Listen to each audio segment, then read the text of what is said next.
Our next story is from the United States. The Pentagon has released a new report warning that its geopolitical rival China has likely loaded more than 100 intercontinental ballistic missiles across newly built missile silo fields near China's border with Mongolia. And the US reportedly believes China has locked and loaded new ICBMs in the newly constructed missile silos. The draft Pentagon report has already sent out shockwaves naturally and has clearly irked Beijing. China dismissed the findings, calling reports of a military buildup an attempt to smear and defame China and deliberately mislead the world. But what exactly is Washington worried about and what's going on? Here's what the Pentagon report says. China is expanding and modernizing its nuclear weapons stockpile faster than any other nuclear-armed power. And that assessment basically comes from the Bulletin of the Atomic Scientists. The Pentagon report says Beijing has likely installed more than 100 solid fuel intercontinental ballistic missiles across 3 new major silo fields near Mongolia. While the Pentagon had earlier confirmed the existence of the silos, this is the first time a number of missiles have been reported. A number of missiles has been reported. The report says China shows no appetite for arms control discussions, even as the US president signaled last month itself that he may be exploring denuclearization talks with China as well as Russia. The report said, I'm quoting now, "We continue to see no appetite from Beijing for pursuing such measures." China has pushed back strongly. Its embassy in Washington says Beijing follows a defensive nuclear strategy, keeps its nuclear forces at the minimum level required for security, and adheres to a no first use policy. The Pentagon report also says China's nuclear warhead stockpile stood in the low 600s last year, but also warns that Beijing is on track to cross 1,000 warheads by 2030. The United States, by comparison, is estimated to hold over 5,000 nuclear warheads. The Pentagon report also raises alarm beyond nuclear weapons. It says China believes it could fight and win a war over Taiwan by 2027. Beijing, remember, claims Taiwan as its own territory and is refining military options, reportedly, including long-range strikes that could seriously challenge US forces across the region. And the report comes just weeks before the expiry of the New START treaty, the last remaining nuclear arms control agreement between the US and Russia. And now experts are warning that without diplomatic efforts, the world could be heading towards a new 3-way nuclear arms race.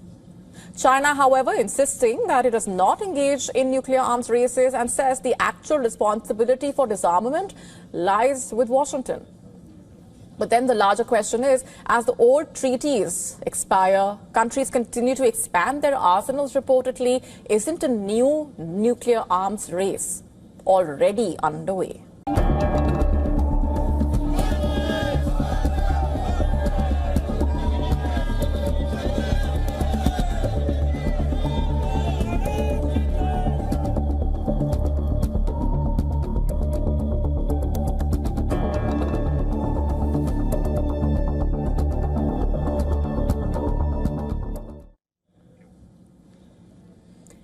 The Aravalli controversy showing no signs of cooling down, with the debate raging over India's ancient mountain range known for the ecological importance and also the historical legacy. The Aravallis are now in the spotlight again as politics and environmental concerns collide.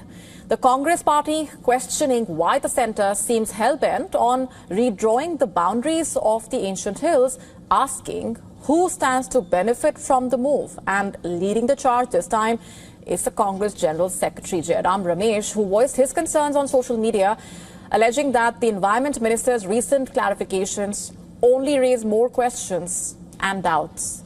And according to him, the latest statements fail to address the long-standing worries about conservation, mining and the protection of the region's fragile ecosystem. Accusing the BJP-led government at the centre and in Rajasthan of misleading the people on the extent of mining proposed in the Aravallis, the Congress party in Rajasthan has announced a mass agitation across 19 districts against the criterion of only including hills higher than 100 meters in the mountain range. Now, this comes just a day after the Environment Minister claimed that mining would be allowed in only 0.19% of the Aravalli area and that no new mines have been opened. Here's what he said. Mining Supreme Court का जो plan है, scientific plan, पहले scientific plan होगा, ICFR होगी, उसके बाद सोचा जाएगा, पर मैं बिल्कुल स्पष्ट रूप से बता रहा हूं 0.19% से ज्यादा में हो ही नहीं पाएगी. While the government presents this as a limited measure, critics are saying it does little to actually allay the concerns about the long-term impact on the region. The Aravalli Range stretches across Rajasthan, Haryana, Gujarat, and the National Capital Region. Older than the Himalayas, these hills serve as a natural barrier against desertification, recharge groundwater, reduce air pollution, and provide critical habitats for wildlife in some of India's most densely populated areas. Environmentalists and local communities fear that even limited mining or redrawing of boundaries could have long-lasting impact on the ecology and the livelihoods dependent on the Aravallis. And as the discussions and the claims and the counterclaims continue, the activities around the Aravallis standing at a major juncture. Our next story is about the Pope, who is fast becoming one of the most culturally engaged popes in modern history. Last month, he welcomed Hollywood stars and filmmakers into the Vatican. Remember, it was more than a photo op. It was a statement about his love for cinema and storytelling. The celebrities who visited included Kate Blanchett, Monica Bellucci, Spike Lee. And in his address, the Pope described cinema as a play of light and shadow that helps people see deeper truths. He called cinemas meeting places where hearts open and minds explore ideas not yet imagined. He warned against algorithms that repeat what works and urged artists to offer hope, beauty, and truth, while honestly confronting pain without exploiting it. The Vatican also released the Pope's favorite films. It's A Wonderful Life, The Sound of Music, Life is Beautiful, and Ordinary People.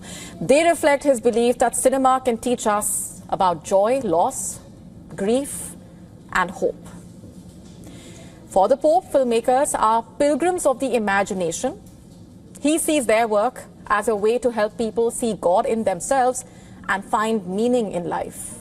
And his enthusiasm for cinema is not about Hollywood glamour. It's about community, shared stories, and the human experience. He cherished these same values as a young missionary hauling a projector through the Andes. In fact, he was born in Chicago, grew up during cinema's golden age. His appreciation for films is rooted in pastoral experience.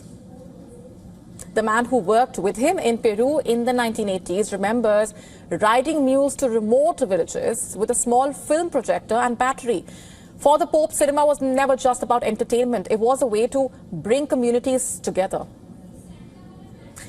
Pope Leo's love for art is part of a broader style. Unlike his predecessor, he is comfortable with blending discipline with leisure. He plays tennis, swims, hosts athletes and artists alike, encouraging excellence and positive impact. In short, he loves movies not for fame, but for what they do best, or at least what they were meant to do: bring people together and help us see the best of humanity.